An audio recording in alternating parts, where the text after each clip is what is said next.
Hace demasiado calor. Acabo de regresar a la casa y dije, ¿por qué no hacer un video sobre los métodos básicos que usé para diseñar esta casa, para que ustedes también puedan diseñar su propia casa o la de un cliente?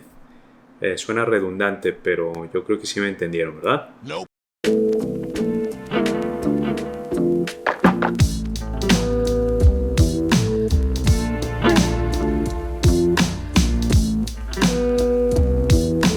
Primero que nada, antes de empezar a diseñar o antes de empezar con los detalles, tenemos que escuchar al cliente y tenemos que escuchar el contexto. Una de las cosas más responsables que puede hacer un arquitecto es escuchar. Escuchar me refiero a conocer al cliente. Tenemos que conocer al 100% al cliente para poder empezar nuestro diseño.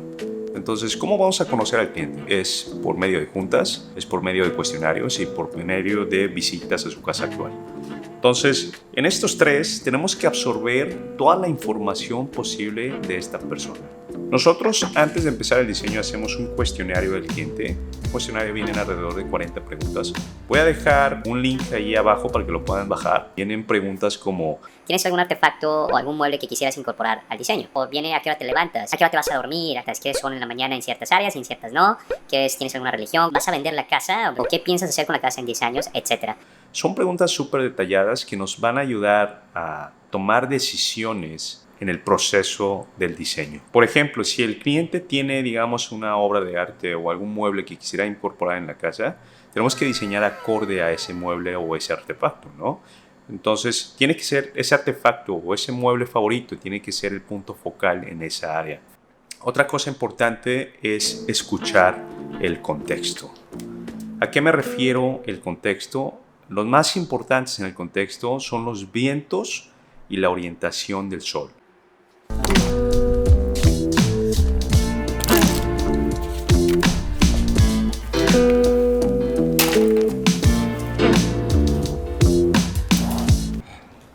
Les voy a explicar lo básico de la orientación del sol. Vamos a dibujar un eje, vamos a marcar lo que es el sur, el norte, el oeste y el este. En este eje vamos a marcar dos puntos en el año que van a ser las trayectorias del sol de junio 22 y diciembre 22, que son los solsticios de verano e invierno. Se preguntarán qué es un solsticio. El solsticio de verano e invierno es el momento en el año en donde el sol alcanza su mayor o menor altura aparente en el cielo y la duración del día es la máxima o la mínima del año.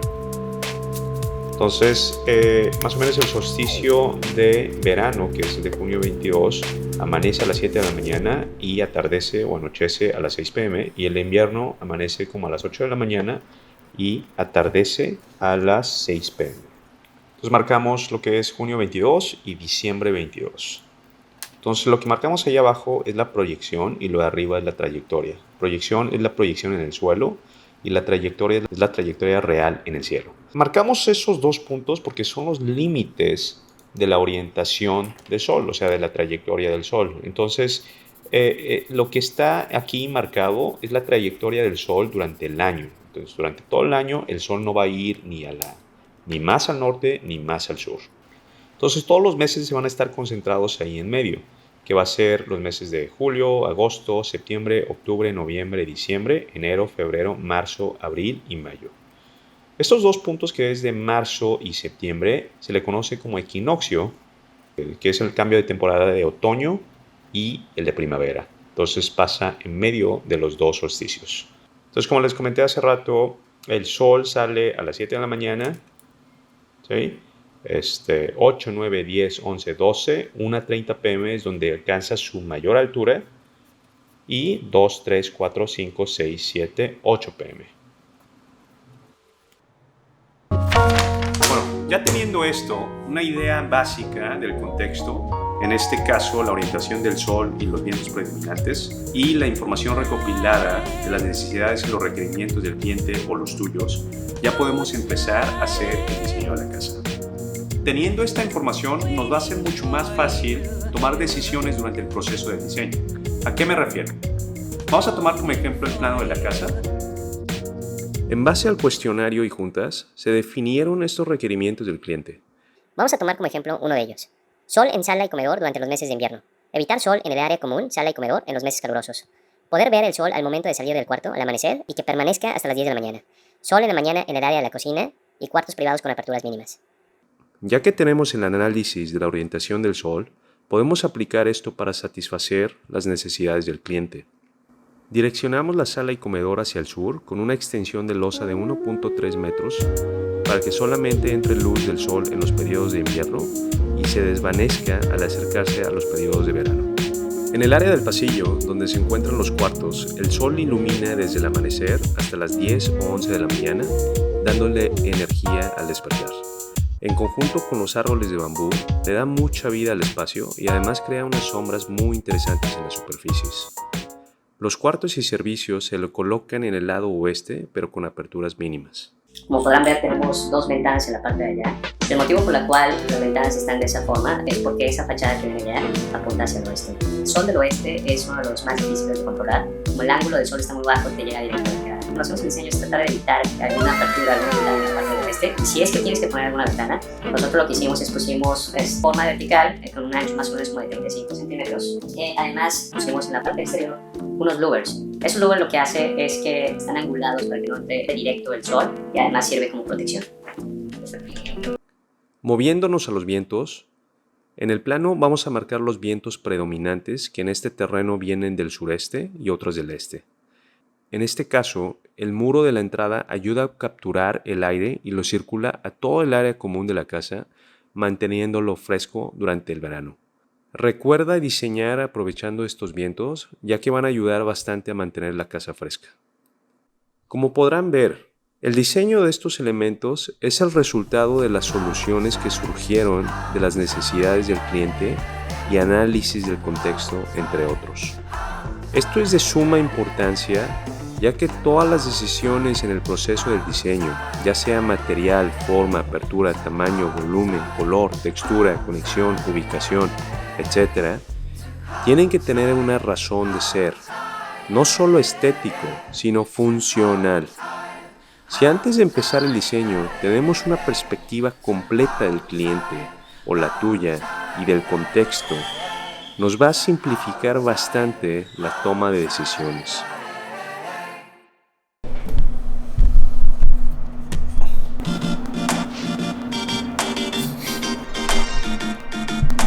Los costos de construcción de una casa residencial están compuestos primordialmente De la parte del terreno, de los permisos e impuestos, los costos de servicios de un arquitecto y la parte más grande que es la parte de la construcción.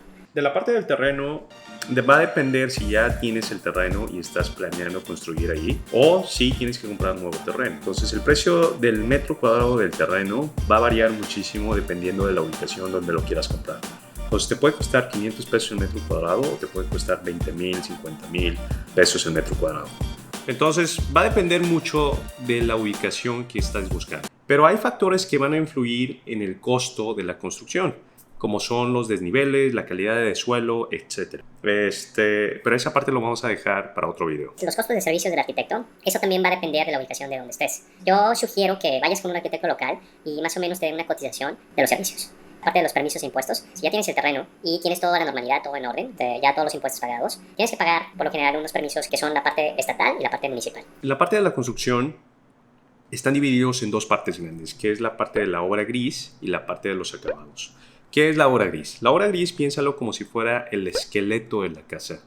Entonces, todo lo que es las zapatas, la losa, los pisos, las columnas, los muros y la parte de los acabados, ya teniendo el esqueleto, la obra gris, entonces vamos a forrarlo con los acabados.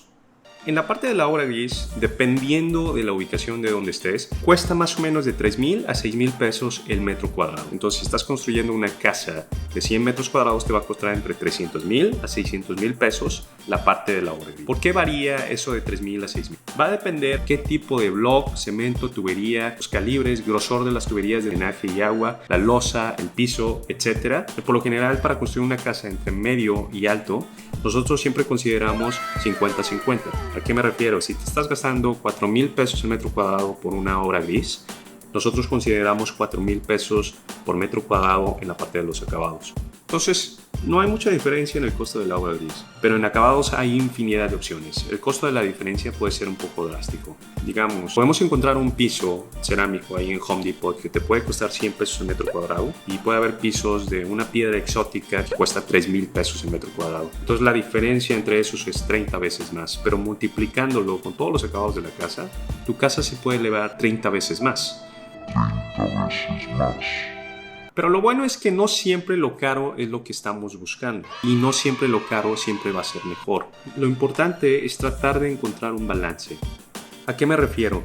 Buscar qué es lo más importante en el diseño de tu casa y en base a eso dividir el presupuesto acorde.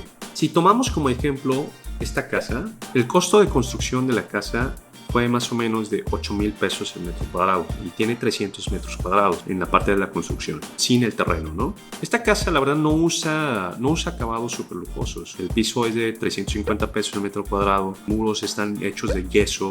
Algunos muros que sí le teníamos que dar importancia, esos también cuestan como 350 pesos el metro cuadrado. Entonces, de los 8,000 pesos por metro cuadrado que teníamos de presupuesto, 4,000 pesos eran para los acabados y 4,000 pesos era para la obra gris. De los 4,000 pesos que teníamos para los acabados, aproximadamente el 60% se usó para la cancelería y los cristales, porque nosotros consideramos que eso era una parte importante a la idea principal o al concepto de la casa. Al considerar algún acabado, no nada más piensa en el área, sino cómo va a influir ese material o ese piso o ese muro en toda la casa y cómo se va a conectar con los otros espacios. Lo importante es la sinergia de la casa en su totalidad, es la conexión entre los espacios, es la armonía de los colores, el reflejo de la luz, el ritmo de los espacios, la simetría de la casa, la proporción y la experiencia de toda la casa. Puedes usar acabados de 100 pesos el metro cuadrado y crear una casa súper bonita, nada más poniendo atención a estos detalles, los dos puntos que vimos al principio.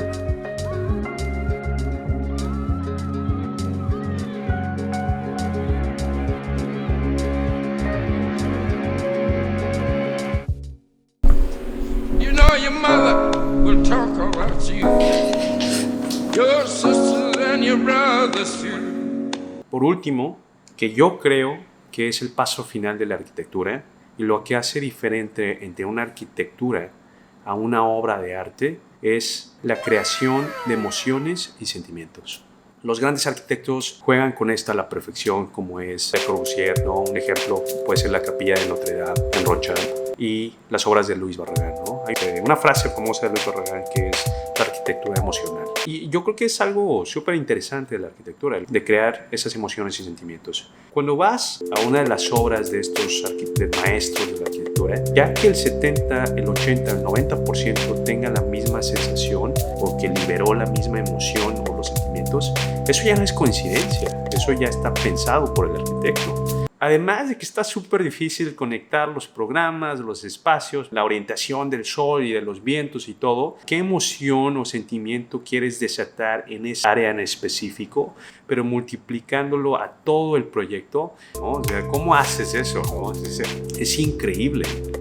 Entonces, yo creo que tenemos mucho que aprender de estos maestros de la arquitectura, pero para poder practicar lo que yo hago mucho, siempre me pregunto, ¿qué sentimiento o emoción quieres inducir en un área en específico o en una transición de espacios? Puede ser de paz, de tristeza, de armonía, de felicidad, de un estado alerta o de concentración. ¿Y qué materiales, formas, volúmenes, dimensiones, vistas e intensidad de luz tienes que usar para desatar esos sentimientos y emociones?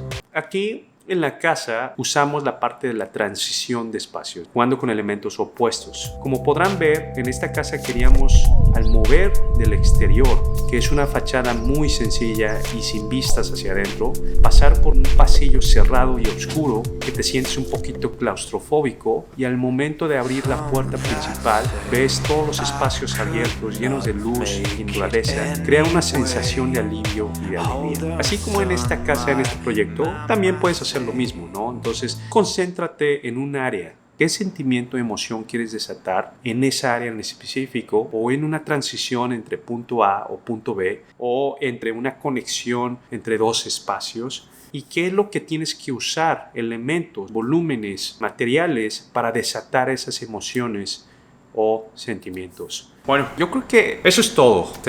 Obviamente no es todo para poder una casa. Creo que nos movimos a lo más básico, a lo más artístico. Yo creo que les haya servido de algo este video para la persona que le está construyendo una casa a un cliente, o para la persona que va a construir su propia casa, para la persona que no es un arquitecto. Son los puntos más importantes que tienes que considerar al momento de construir una casa. Poniéndole mucha atención al principio, no nos cuesta nada. No nos cuesta nada porque, como les comento, te va a durar toda la vida. Espero que les haya ayudado. Voy a estar subiendo más videos con más información y vemos pronto. Chao.